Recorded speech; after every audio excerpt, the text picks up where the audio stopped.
Hey everyone, One Big Boss here. As you can tell from the title of the video that you clicked on, we are talking about honesty in video games. Now first off, I have to apologize for no videos being made. I've had a ton that I want to make, but I actually am suffering from pink eye at the moment and everything. Don't know how it happened, none of us can figure it out, but hey, it happened and that's what we're dealing with. Also, I've kind of lost my voice because the air around here where I live has been so dry lately, so I don't have much of a voice, so I do apologize. But something, I've actually wanted to talk about this for quite some time now, and after a conversation with an idiot online about video games and being honest, I just realized that some people are really blind, or they don't want to say bad things about video games when they like them, or even if they don't. Now, we've all played bad video games throughout our lives. It's a fact, everything. I mean, most people have probably played more good than bad. Unless you're like the angry video game nerd and you just play bad games the entire time, and that's how you made your channel, by playing bad video games, you know, shitty ass games and stuff. But what I'm talking about is when a game comes out and it starts getting trashed, but there's people who enjoy it and everything. And the opposing people, fanboys, fangirls, or people that are just in denial, well, let's face it, they don't want to admit when they're wrong. Now, I usually admit when I'm wrong. In fact, I always do, especially if the point's been proven.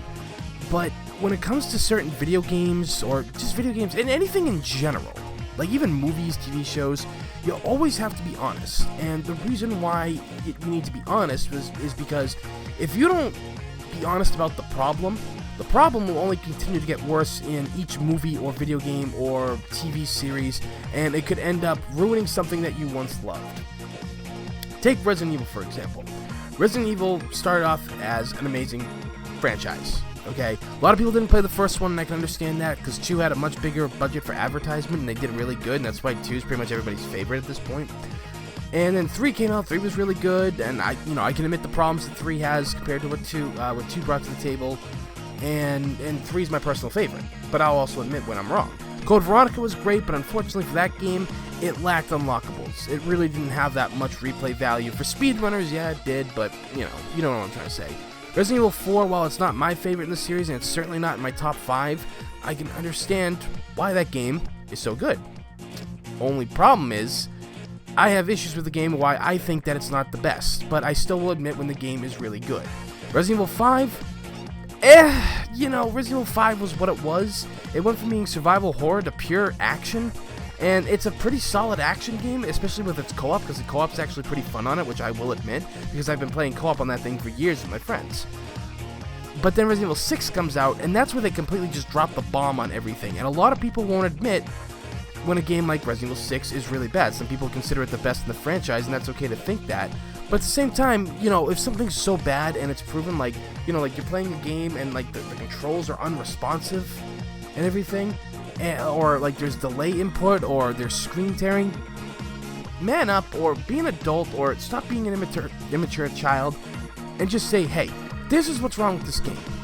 Alright, now like I said, if you don't raise your voice and vote with your wallet, which pretty much means that if something goes wrong with the game, don't buy it.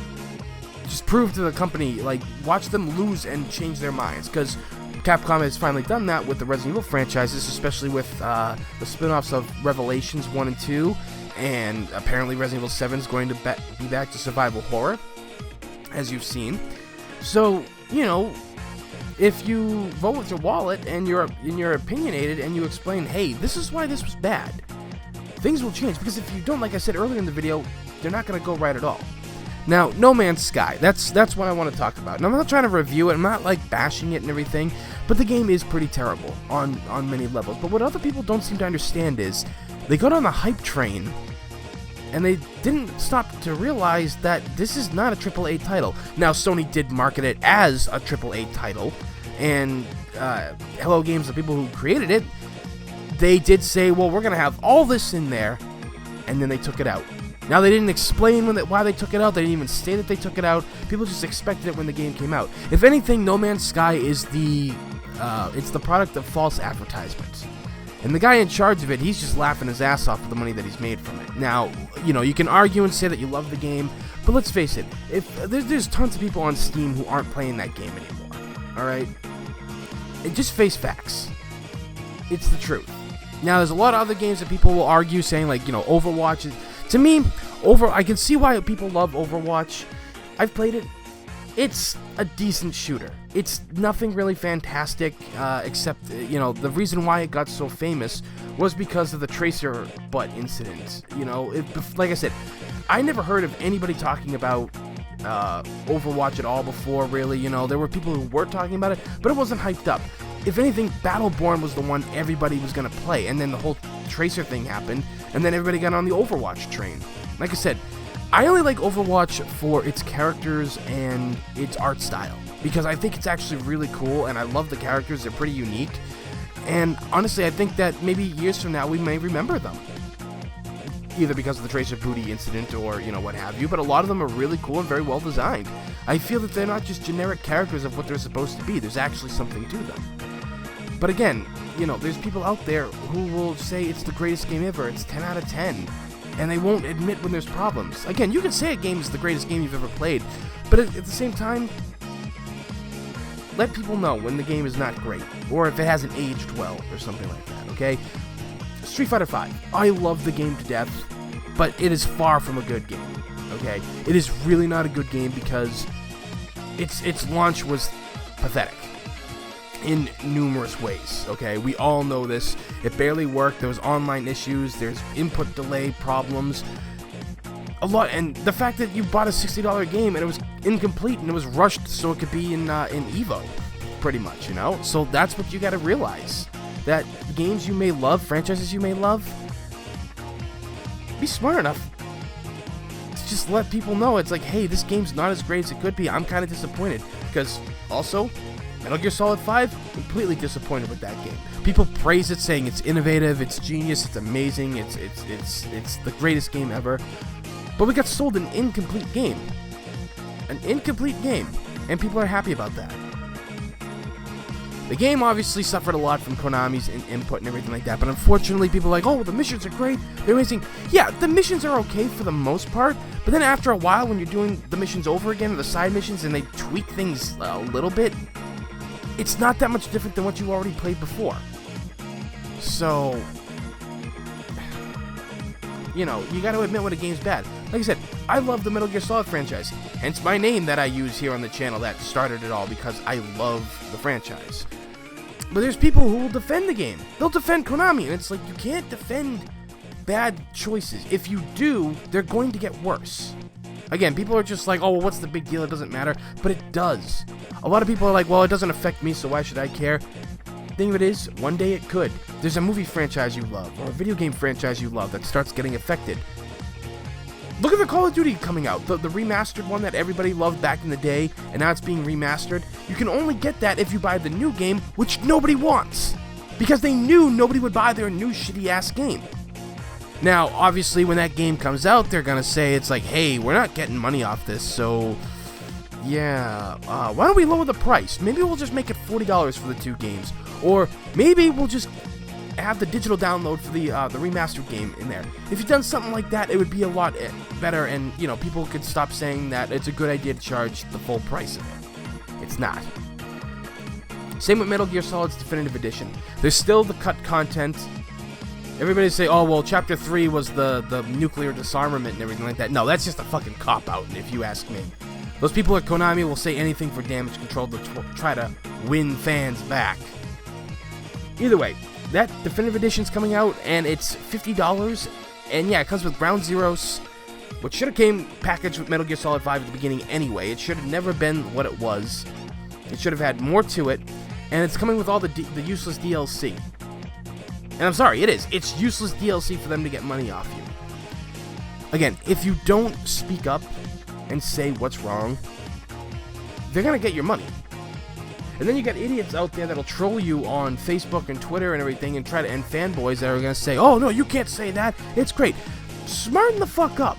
Realize when you're getting screwed over. No Man's Sky fucked a lot of people over. Now again, it was an indie game, and like most indie games that I see out there, it's garbage, and it ain't gonna last much longer, okay? Most, indie games are pretty much well forgotten about soon after they're released, from what I've seen. Okay, yeah, some of them make money, but also the reason why they get downloaded so many times is because most of them drop to be under $5. Hell, some of them are 99 cents to $1.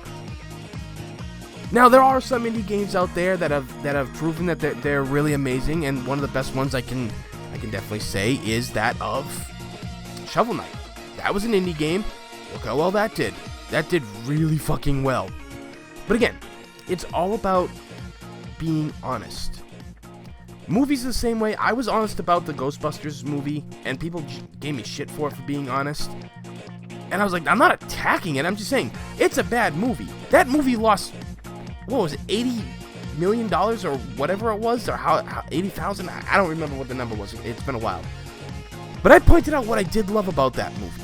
Alright, and it's like I do with my reviews here on the channel. I'm going to tell you the good and the bad. I'm going to point out when a company's pulling bullshit and they're just trying to get money out of you. Again, everybody's going to say I'm a hater, and I really hate when people say, oh, you're just a hater.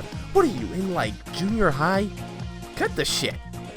Alright, fanboys and fangirls ruin so many things out there, but if you got the guts to say the truth, people will listen. They may not like it, but eventually it'll catch up to them, and they're going to be like, oh shit, that guy, when he told me that this was going to happen, finally did, and I just lost out on $100 collector's edition for a game that's a piece of crap.